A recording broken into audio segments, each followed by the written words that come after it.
C'est un nouveau numéro du magazine Excellence, un magazine plus proche de vous et plus proche de nos élites pour nous permettre de vous informer objectivement et vous éclairer sur beaucoup de questions d'actualité qui parfois ont fait objet de beaucoup de spéculations sur les réseaux sociaux. À cet effet, notre invité du jour, c'est l'habitué de chevalier des micros et de la plume, Idrissa Afani Mangala. Bonjour et bienvenue à notre émission de ce jour. Bonjour. Nous sommes très contents et c'est avec un grand plaisir que nous vous recevons à cette émission. Pour moi aussi. Vous êtes ancien gouverneur, oui. Commençons d'abord par le parti ancien fédéral de l'Union pour la démocratie et le progrès social qui est le parti au pouvoir aujourd'hui, ancien gouverneur du Maniema.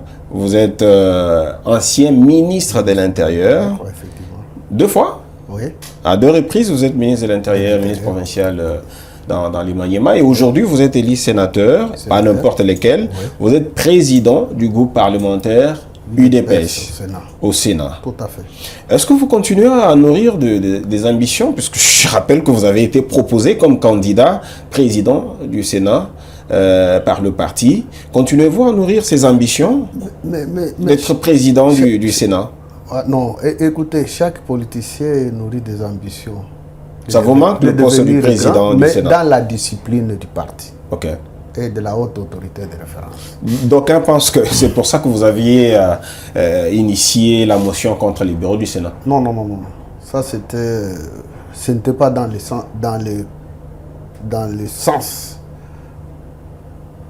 d'accéder à ce poste-là, non.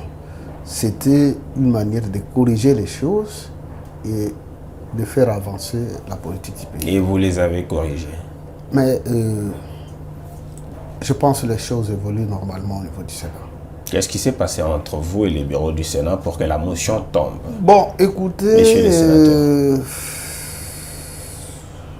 je ne peux pas les parler à la presse. Ça, c'est une cuisine interne. Secret d'État? Secret d'État, effectivement. Il y a eu des arrangements particuliers? Il n'y avait pas des arrangements particuliers. Il pouvait y avoir un petit mécontentement, mais qui, avec la sagesse des membres du bureau, ils ont résolu ce petit problème et les choses se sont devenues normales. Et le bureau et tous les sénateurs se sont rangés du bon côté de l'histoire. Dans de bonnes relations et se sont rangés dans du bon côté de l'histoire. Donc, alors, que cela ne justifie pas que non, écoutez, à la presse, Idrissa a dit ça. Je me réserve vraiment. Qu'Idrissa aurait je ne veux pas parler de cette histoire. Aurait gagné des millions. Je ne veux pas toucher cette histoire. Pour sursoir cette question. Mettons de côté l'histoire du Sénat, parlons politique. Alors, on parle politique. Vous êtes ancien fédéral de l'Union pour la démocratie et le progrès social. Il a soufflé un nouveau vent au sein de votre parti. Vous êtes parmi les grandes bouches au sein du parti au pouvoir. Pouvez-vous nous éclairer aujourd'hui au sujet de la réconciliation impulsée par le chef de l'État, Félix-Antoine Tshisekedi? Il n'y a plus de secrétaires généraux, comme on l'entendait pendant toute une année. Aujourd'hui, il n'y a qu'un seul secrétaire général, Augustin Kabouya, Déo Bizibou, qui rentre ou qui revient au parti comme secrétaire général adjoint, avec à la clé le congrès le 14 décembre. Effectivement, je suis l'homme le plus heureux. L'homme le plus heureux? Oui, le plus heureux d'autant plus que du début de l'enclenchement de ce mécontentement au niveau du parti, j'avais tenu un point de presse. Le premier à tenir le point de presse, c'était moi. Ce n'était pas Eteni? Eteni a tenu un point de presse contestant le secrétaire général. Les premiers à contester la position d'Eteni et de parler cette histoire de mécontentement en interne, c'était moi. Et j'avais dit, le secrétaire général aujourd'hui, Augustin Kabouya, ne mérite pas ça. Je sais, tout homme est faillible, il ne manque jamais de faiblesse et consorts, mais du fait que cet homme s'est sacrifié pour le parti pendant toute sa jeunesse, dans des moments très difficiles, complexes, de l'opposition, jusqu'à la période un peu difficile de la cohabitation entre FCC Cash, il jouait un rôle de premier rang. Jusqu'à ce qu'il nous a amenés aux élections pour le second mandat du président de la République et nous amener la majorité et faire du parti la première force politique. Et du coup, le président l'a nommé comme informateur. Le secrétaire général Augustin Kabouya ne méritait pas ce genre de traitement. Vous pensez que c'était même s'il y avait des problèmes, laisser continuer à diriger les partis, même si le parti n'était pas bien organisé? Non, le parti était bien organisé. Si c'était un parti mal organisé, on ne devrait pas avoir autant d'élits qu'on a aujourd'hui.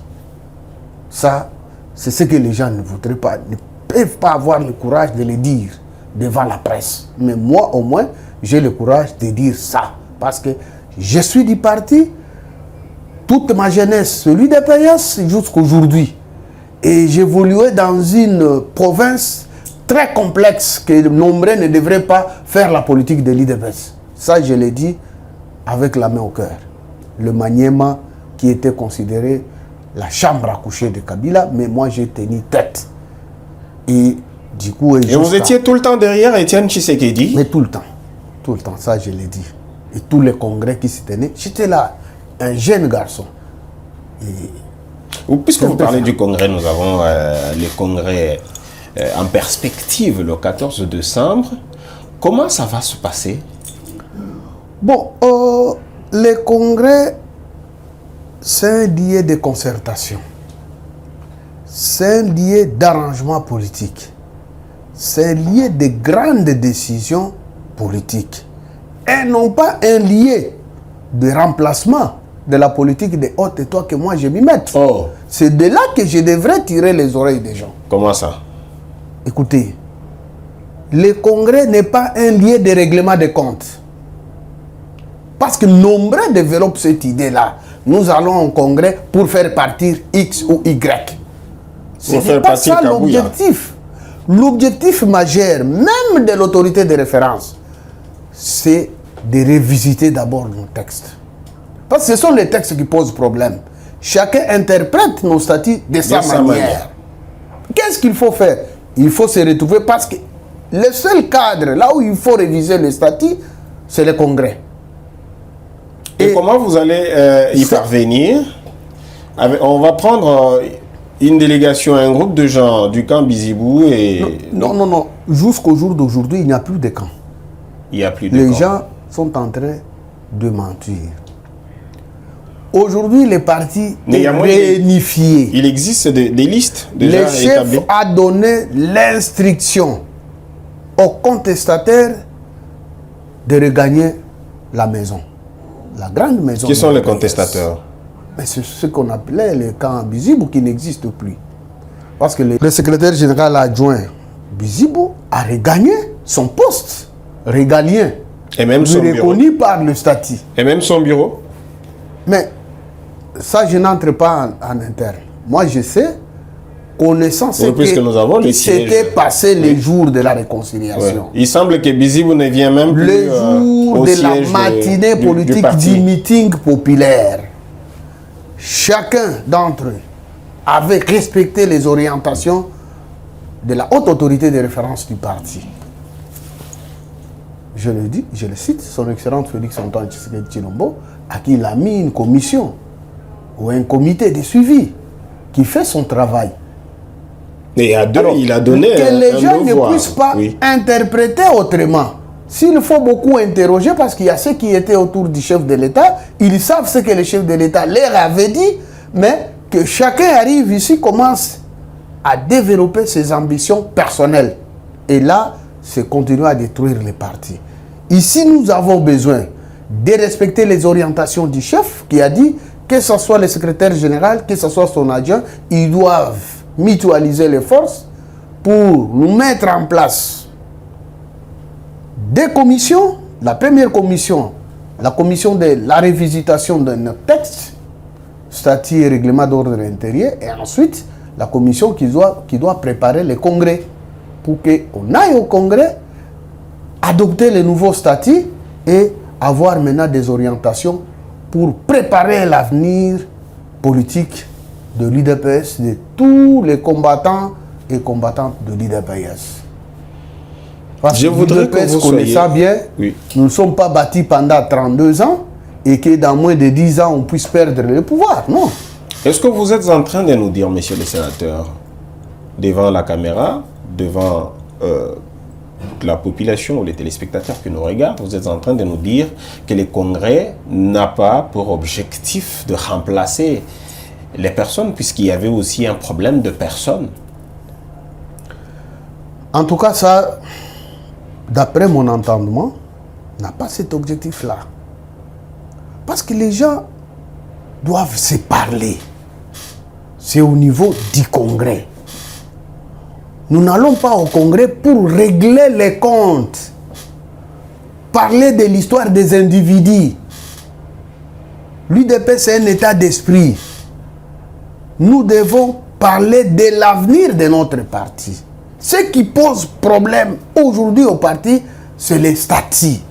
Qui ont qualité de... Ce sont nos statuts qui posent problème. De participer ou de prendre part à ces congrès? Mais les congrès...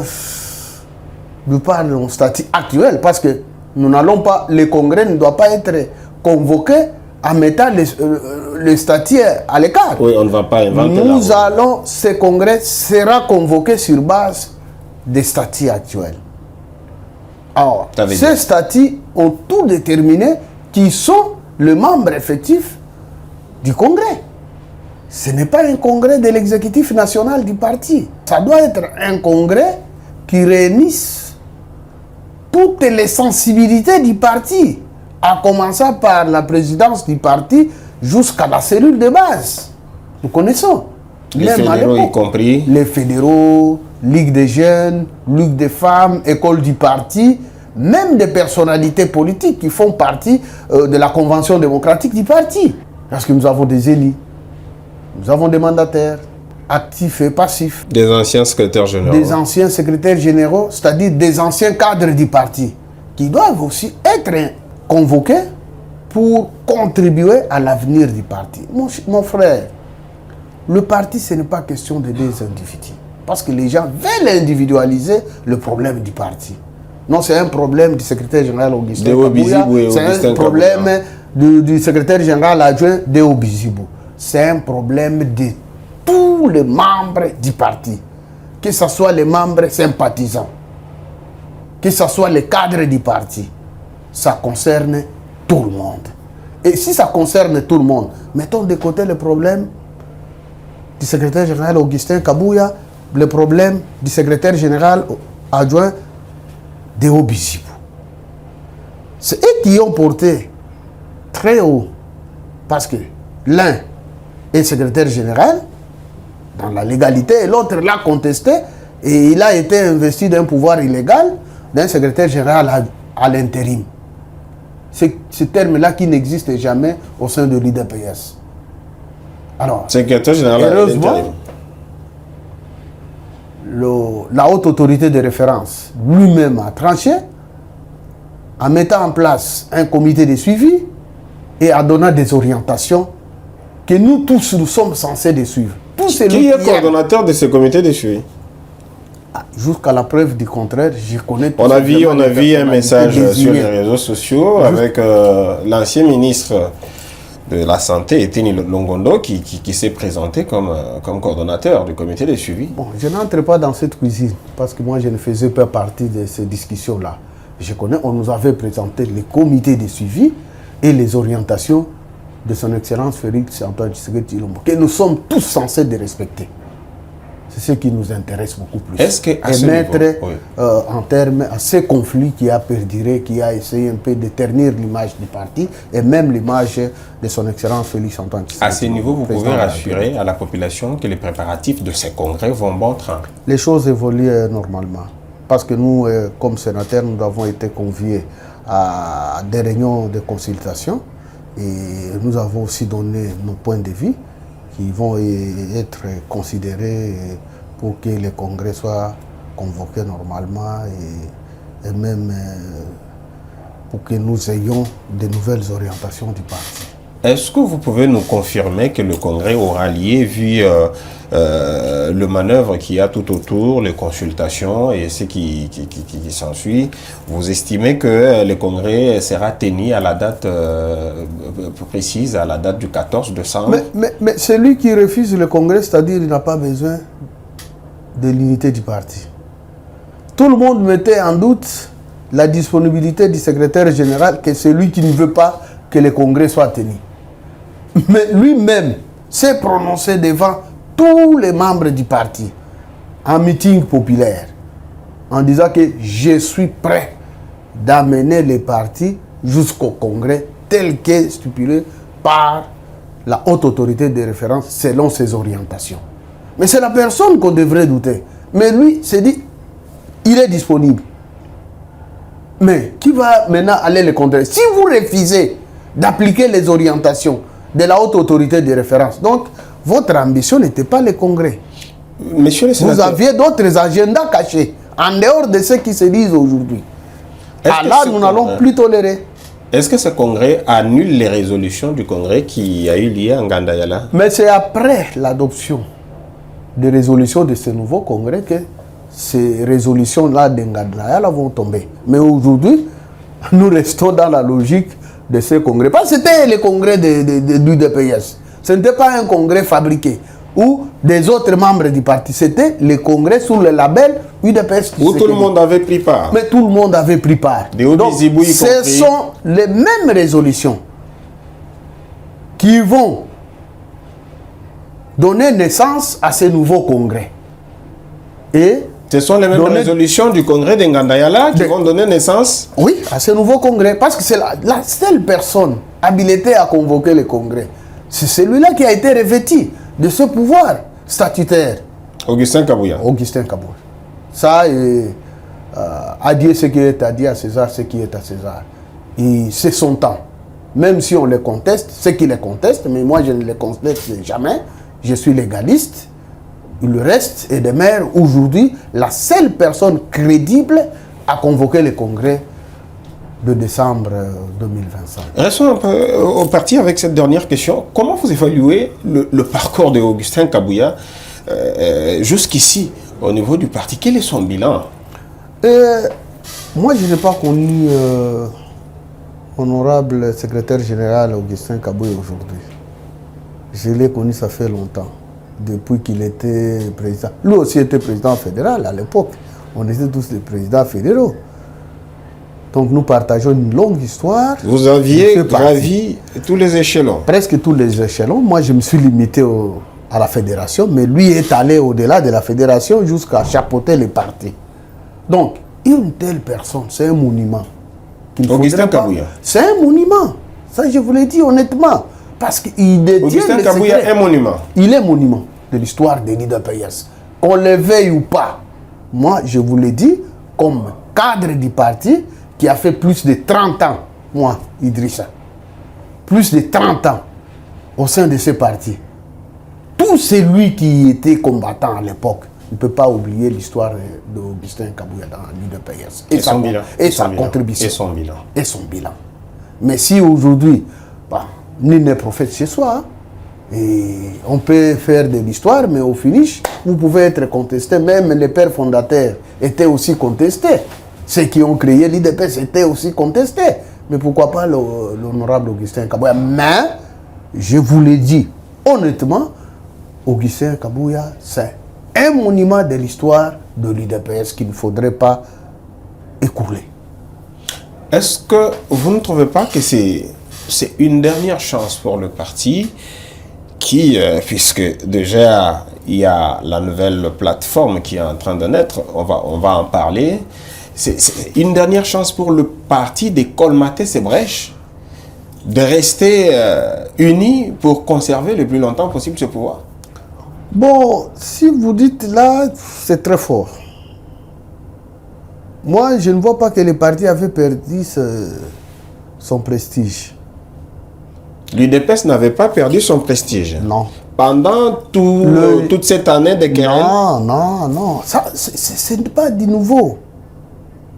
Même à l'époque du Sphinx délimité, cela s'est passé. il y avait des gens qu'on disait, s'ils quittent l'IDPS, l'IDPS est enterré. L'IDPS, c'est une école. L'IDPS, c'est une équipe de football. L'IDPS, pépinière des politiciens du Congo. Nombre de politiciens que vous connaissez, des noms ici, ils ont passé par l'IDPS. Emmanuel Chadari. Je vous dis nombreux pour ne pas les citer, parce que si je commence à citer, on dira que non, j'ai cité tout simplement les noms des. Nombre de politiciens congolais qui existent aujourd'hui sont passés par l'IDPS. Et en quittant l'IDPS, croyant que l'IDPS va disparaître, mais l'IDPS montait des échelons en échelons. Jusqu'à ce que la disparition du père fondateur, mais l'IDPS a accédé au pouvoir. Ce n'est pas n'importe quel parti. Parlons de l'actualité. C'est l'IDPS qui forme les gens, et non pas les gens qui forment l'IDPS. Aujourd'hui, nous venons d'assister à la naissance de la plateforme Sauvons le Congo, avec ce qui s'est passé au Kenya, à Nairobi. Est-ce que vous n'avez pas peur de cette nouvelle plateforme? Monsieur le sénateur Idrissa. Je suis un peu sidéré. Je rigole, je vois nos blagues. Écoutez, sauvons le Congo par rapport à quoi et par rapport à qui? Nous sommes l'unique parti politique. L'opposition réunie. Non, nous sommes l'unique parti politique de l'histoire de ces pays. Joseph Kabila, je vous dis, Néhémie Mouilagnan, José Makila, écoutez-moi, Matata Pogno. Nous sommes l'unique. C'est quand même nous sommes l'unique. Nous sommes l'unique parti politique de l'histoire de ces pays, en dehors du MLC Lumumba, qui avait accédé au pouvoir sans effusion du sang, parce que nous revenons de la colonisation, il faut passer le flambeau de l'indépendance. Mais après cela, dans le monde entier, partout, c'était des dictatures. Mais le seul parti qui a été né pendant la période des dictatures, jusqu'à accéder à la magistrature suprême au Congo, c'est l'UDPS. Et l'UDPS a accédé à la magistrature suprême après la disparition de ses pères fondateurs.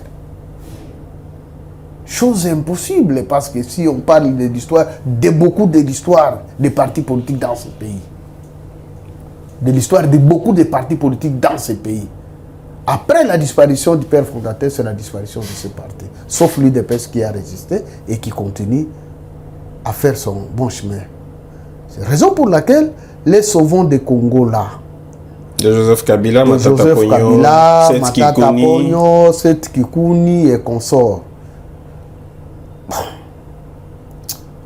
Pour ne pas... Je vois que ce sont des gens qui sont en train d'amuser la galerie. Oh. Ils sont en train d'amuser la galerie. Joseph Kabila. Si on regarde les sommets, oui. Kabila, est-ce que Kabila aujourd'hui, de l'histoire de ces pays, c'est un politicien? Il est quand même ancien chef de l'État. Il a dirigé ces pays pendant 18 ans. Il a accédé à ces postes de quelle manière? Mais il a dirigé les pays pendant 18 ans. Il a dirigé les pays. Autant, comme stagiaire. Autant vous le contestez, autant il comme stagiaire jusqu'à devenir un politicien. C'est l'État qui l'a fabriqué comme politicien. Mais il est venu au pouvoir comme stagiaire. Oui, comme stagiaire. Comment ça? Ça, je l'ai dit. Et ensuite, de par la Constitution que lui-même avait promulguée, qui avait limité le mandat d'un président de la République de 5 ans, renouvelable une seule fois. Ouais. Kabila a déjà épuisé ce deux mandats de 5 ans. Comment il peut du coup devenir encore opposant? Par quelle magie? Si les gens n'ont pas à faire une lecture, par quelle magie il peut encore devenir un opposant? Un opposant, c'est quelqu'un qui se recherche pour accéder à la magistrature suprême. Est-ce que Kabila est éligible encore au Congo? Il est candidat. J'ai dit, il est éligible. Si nous suivons la Constitution. Il n'est plus éligible. Parce qu'il a déjà fini ses deux mandats de 5 ans. Bon, comment il peut encore revenir au pouvoir? Par quelle magie? D'où il pousse qu'on puisse réviser la Constitution. Or, ils disent, oh, le président Tshisekedi veut réviser la constitution. Or, les artisans de la révision constitutionnelle, c'est le Sauvons le Congo. Bon, s'ils veulent qu'on révise la constitution ensemble, tant mieux. Mais nous ne sommes pas là parce que nous sommes des démocrates. Kabila, ça c'est de 1. La voix de Kabila que vous avez déjà condamné. Mais je dis, ça c'est de 1. J'entre maintenant de 2. Sauvons le Congo, dirigé par quelqu'un qui est condamné à mort. Par la justice congolaise. Parce que c'est la justice qui élève une nation. La justice l'a déjà condamné. Je suis au grand regret de voir les Franck Djongo et les autres politiciens qui sont... Aussi, Matata Paul, qui sont... Mais Matata aussi, attendez, je vais y arriver. Quelqu'un qui est condamné par la justice, vous lui portez comme votre leader. Donc, il est inutile maintenant de respecter notre constitution. Ou de parler de la séparation du pouvoir. Parce qu'on est politicien. C'est seulement au Congo, là où la politique est au-dessus même de la justice. Or, dans tous les pays du monde, c'est la justice qui est au-dessus de tout le monde. Parce que personne n'est indispensable. Je prends l'exemple de la France aujourd'hui. Vous avez un ancien président Sarkozy qui a été condamné et aujourd'hui il est en prison. Personne n'en parle. Même les opposants congolais ne félicitent pas cet acte de la justice française. Un ancien président. Le fait d'être condamné et mis en prison, mais je vous dis, mettre en prison, d'abord condamné par la justice française, aujourd'hui il est en prison, même les organisations des droits de l'homme, vous sentez là, ils montent au créneau. Mais seulement au Congo, l'église catholique monte au créneau. Non, c'est une aberration. Non, c'est une... Ah, mon frère. Mais néanmoins, nous sommes des vrais démocrates. Nous allons appliquer et faire respecter la Constitution. Vous n'avez pas peur. La justice de ces pays. Vous n'avez pas peur de Tout celui qui a été condamné, il doit purger sa peine. En commençant par Joseph Kabila. Partout là où il est, la justice va le rechercher. Et il sera arrêté, amené et purger sa peine. Ensuite, vous avez Matata Ponyo, qui a jeté de l'opprobre aux institutions congolaises. Les jours qu'on l'avait condamné, après 7 jours, et sa famille, ainsi que sa famille politique, toutes les 2 familles sont tenues debout, en tenant un point de presse, en lançant un cri d'alarme que nous sommes en train de rechercher Matata Ponyo, qui a été condamné. Aujourd'hui, il est porté disparu. Ils voulaient discréditer. Ces gens-là voulaient discréditer le régime. Je pensais que c'était la mise en scène. Comme l'histoire est têtue, comme ils sont à la base des désordres, du chaos organisé, orchestré par ces gens nostalgiques du pouvoir, on l'a trouvé aujourd'hui au Kenya, à Nairobi, du côté de Kabila, et constitué à ce qu'on appelle Sauvons le Congo. Sauvons le Congo, c'est pour effacer ce que la justice a condamné. Mon frère. Et ils croyaient que c'est une chose facile. Or, ils ont créé la rébellion. C'est cette rébellion qui va faire chasser l'UDPS au pouvoir. Ils sont en train de blaguer. L'UDPS n'est pas n'importe quel parti. Kabila lui-même sait comment l'UDPS l'a accompagné lors de la guerre de l'AFDEL. Cette histoire est déjà révolue. Que ce soit Kabila, que ce soit Matata Ponyo, ils doivent revenir au pays pour purger leur peine.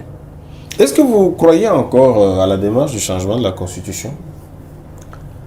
Nous sommes là pour... Est-elle pertinente aujourd'hui? Nous sommes là, nous sommes en face d'une guerre d'agression. La révision de la Constitution, tout Congolais peut parler de la révision de la Constitution, non pas seulement le pouvoir. Tout Congolais épris de paix, il peut parler de la révision constitutionnelle. Mais actuellement, nous sommes concentrés d'abord à mettre fin à cette guerre d'agression. Que le président de la République ne dort pas pour sauver les vies humaines. Est-ce que vous allez y arriver dès lors que le chef de l'État, dans son discours, il dit qu'il abandonne le plaidoyer pour des sanctions contre le Rwanda et il tend la main à Kagame, donc on pensait que c'était un aveu de chef. Ce que le président a fait, j'ai beaucoup aimé.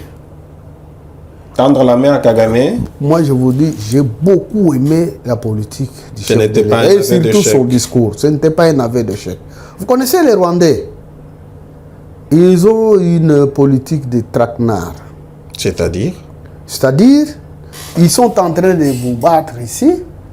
Ils vous tendent la main en disant non, écoutez, pour que vous puissiez dire, moi je ne veux pas de négociations parce que je suis agressé par une armée extérieure. C'est eux. En commençant la guerre, ils brandissent le dialogue. Connaissant que vous ne pouvez pas, quelqu'un qui entre amusement dans votre maison, il commence à prendre vos enfants, tout ça, vous pouvez être réticent. Ils croyaient que non, nous allons partir par cette logique pour arriver à leur crime. C'est de la même manière qu'ils ont tué Laurent Désiré Kabila. Ils créent le RCD. En créant le RCD, en prenant les deux villes, la ville de Goma et de Bukavu, commence à brandir le dialogue. Mais Kabila, comme nationaliste à l'époque, il disait non, je connais cette histoire, ces gens-là ont une mission de la balkanisation. Je ne peux pas négocier avec eux, ils doivent rentrer chez eux. Aux yeux de la communauté internationale, Kabila a été très mal vu. Que lui ne veut pas le dialogue, il veut à ce que le sang des Congolais continue à couler. C'est Kabila qui a été taxé de mauvais. C'est ce que les Rwandais voulaient à ce que le président Tshisekedi ne veut pas les dialogues parce qu'ils ont signé l'accord des principes, la déclaration des principes de Doha et l'accord de Washington, en disant non, nous sommes prêts, nous avons accepté, mais c'est Félix qui continue à compliquer. Raison pour laquelle le président aussi l'a tendu ce piège-là. Et ils sont tombés dans leur propre piège, dans les pièges du président Tshisekedi. Donc la main tendue de Félix Tshisekedi, c'était un piège. À la même minute, oui c'était un piège. À la même minute, Kagame a réagi négativement. À la face de moi, vous voyez. Vous étiez en train de me taxer que moi je ne veux pas faire la paix avec Kagame. C'est Kagame qui est animé de bonne foi, c'est bon Tshisekedi qui est animé de mauvaise foi. Mais aujourd'hui, moi j'accepte de dialoguer avec lui, écoutez sa réponse. Lorsque Nanga demande à Tshisekedi d'aller aux négociations, et il dit par exemple que Félix Tshisekedi attend combien de morts pour fléchir ou pour céder au dialogue, qu'est-ce que vous répondez? Bon, est-ce qu'il était pour le dialogue? Et croyait que le président Tshisekedi c'est un naïf, comme ils avaient infiltré notre armée, nos services de sécurité et de renseignement, ils peuvent mener cette guerre dans 2 mois, 3 mois et ça sera fini. C'est pourquoi ils disaient non, combien de morts? Parce qu'ils savent que un nationaliste ne peut pas parler avec quelqu'un qui tue son peuple. Alors ils ont appliqué cette méthodologie pour faire de sorte que le président Tshisekedi ne puisse pas accepter de dialoguer parce qu'il est patriote nationaliste. Un nationaliste ne peut pas parler avec des gens qui ont les mains trempées dans le sang. C'est quoi l'issue de ces choses, monsieur le sénateur? Non, écoutez. Bunagana est encore sous l'emprise ça va se terminer. Des terroristes de M23. Ça va se terminer et la victoire est la nôtre. Nous aurons cette victoire-là. Donner ce message. Il y a la population de Bukavu qui vous regarde. Le président Tshisekedi va vaincre cette guerre. Je vous rassure. Je suis quelqu'un de l'Est. Je connais les méthodes et les pratiques rwandaises. Ils peuvent continuer à faire une semblable de guerre ici, mais leur guerre, c'est au niveau de Kinshasa. Mais aujourd'hui, les masques sont tombés. Et le président Tshisekedi, c'est un aguerri. Quelqu'un qui a été formé par l'UDPS, qui connaît toutes les méthodes d'élite, que ce soit d'élite pacifique surtout. Et à ce moment-là, je vous dis, mes amis, mes frères, mes sœurs, qui m'écoutent à l'est du pays, nous sommes de cœur avec vous. Nous sommes de cœur avec vos souffrances, vos malheurs. Mais tenez, vous n'avez qu'un seul homme qui peut vous faire sortir de ce craquant-là. C'est son Excellence Félix Antoine Tshisekedi Tshilombo, qui se bat pour votre avenir, qui se bat pour mettre fin à toutes les velléités rwandaises. Parce qu'on en a marre, ça fait 30 ans. Kagame tendait les pièges aux compatriotes congolais et les Congolais tomber dans ce piège. Mais aujourd'hui, il est presque au bout. Tshisekedi ne tombera jamais dans les pièges de Kagame. Le discours que le président Tshisekedi est en train de tenir, ce n'est pas le discours pour vous trahir, c'est un discours de réconfort moral et mettre KO Paul Kagame qui croyait que le Congo restera sans manne. Monsieur le sénateur, notre dernier thème, et ça sera la fin. Aimé Boji Sangara sera bientôt président de l'Assemblée nationale. Vous êtes surpris? Il a démissionné de son poste de ministre de l'Industrie. Mais surpris de quoi? Je dois vous dire, la seule théorie politique qui tient debout aujourd'hui, c'est la théorie de la loyauté. Ça veut dire quoi? Kamere n'était pas loyal envers Moi, Félix je vous dis, Tshisekedi. je n'entre pas en profondeur. C'est la théorie de la loyauté. Aimé Boji, très loyal envers Félix Tshisekedi. Mais je dis, c'est la théorie de la loyauté. Quelqu'un qui n'est pas loyal ne peut pas accéder à un poste de responsabilité d'une manière ou d'une autre. Vous êtes content? Moi, d'abord comme son frère de là, je suis très content. Vous marquez votre solidarité? Je demande à tous les élus de l'Est, tous les élus de l'Est en général, et en particulier les élus de l'IDPS, de soutenir la candidature de Aimé Boji. Et pourtant, c'était un poste convoité par l'un d'entre vous. Mais je vous dis, Jean-Claude Tshilomba, c'est pas un secret. Laissé ce poste, qui a pris le goût. Nous avions laissé ce poste à nos compagnons d'élite de l'INC. Oui, mais avec Jean-Claude Tshilomba, ça pouvait Comme faire Kamere n'est plus, mais il faudrait prendre quelqu'un de l'INC, qui est aussi de l'Est, mais fidèle au régime et à notre coalition Union Sacrée. Aimé Boji. Aimé Boji, élu sur la liste de l'INC. Il y a des gens qui disent, oh, quelle trahison. Il n'a pas trahi Kamere. Mais écoutez, il faut laisser les partis parce qu'on a mis tel à la touche et le parti ne doit pas continuer à vivre. L'UNC doit continuer à vivre avec son leader Kamere. Ce n'est pas seulement dans les institutions. Kamere est utile dans beaucoup de choses. Ce n'est pas seulement à la tête de l'Assemblée nationale. Il n'a pas été président de l'UNC. Un rôle important, comme le chef de l'État l'avait dit. Mais le chef est très ouvert.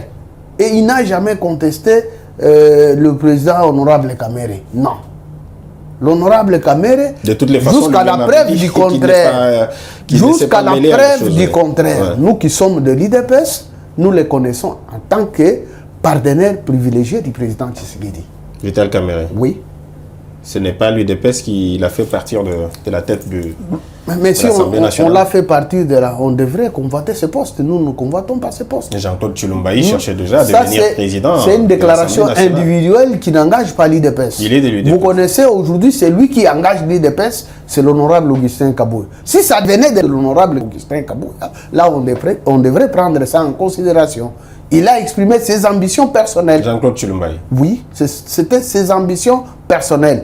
Nous, au sein de l'IDPS, nous les connaissons comme premier vice-président de l'Assemblée nationale. Vous avez refusé de le soutenir pour récupérer l'Assemblée nationale. La politique ne marche pas comme ça. Vous pouvez exprimer vos ambitions personnelles. Attendez la décision du parti, de la direction du parti pour vous mettre à la tête.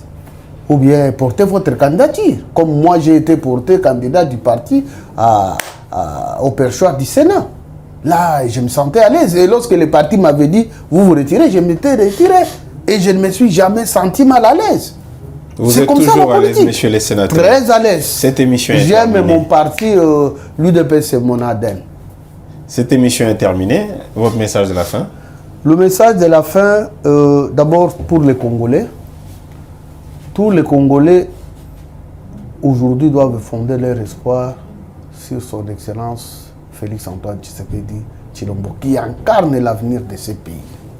Parce que le pays est en guerre, et nous connaissons beaucoup de traîtres qui sont dans ce pays. L'unique qui a tenu tête à Kagame et dire clairement et faire adhérer la communauté internationale autour de la cause congolaise, c'est son Excellence Félix-Antoine Tshisekedi Tshilombo. Et je rentre au parti UDPS, qui est mon école, mon identité. Nous devons capitaliser les acquis. Nous devons capitaliser les orientations de la haute autorité de référence de l'UDPS. C'est-à-dire nous mettre ensemble pour aller au Congrès et devenir plus fort qu'avant. Parce que l'UDPS n'a pas été fondée pour exercer le pouvoir pour une période courte, mais plutôt pour une longue période. Et pour mais je vous dis pour une très longue période. Et seul on n'en peut rien, mais ensemble, nous pouvons faire quelque chose de plus important. Messieurs les sénateurs. Honorable Augustin Kabouya, je le considère comme monument de l'UDPS parce qu'il a transcendé toutes les étapes jusqu'à nous donner une majorité au niveau de l'Assemblée et au niveau du Sénat. Donc c'est quelqu'un qu'il ne faudrait pas perdre parce qu'il y a des ambitieux de mauvais goût qui cherchent la tête de quelqu'un qui a fait l'histoire de ces partis, mais plutôt réunissons-nous pour l'avenir du pays et de notre parti, afin que nous puissions sauver ces Congos aux mains des prédateurs qui tuaient, qui pillaient les richesses de notre pays. Mais aujourd'hui, avec l'UDPS, Kagame et KO, et la balkanisation, l'idée est déjà révolue, le Congo sera uni et prospère. C'était un plaisir de vous recevoir sur ce plateau.